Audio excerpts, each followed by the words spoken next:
Write the rational expression as an equivalent expression with the indicated denominator.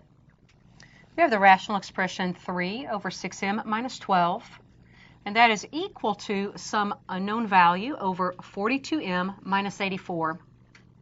Now the trick of this is determining what has happened to our denominator on the left side to turn it into the corresponding denominator on the right side.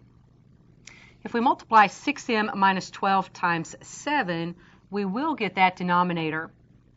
And so let's take our entire fraction, 3 over 6m minus 12, and multiply both the numerator and denominator by that value of 7.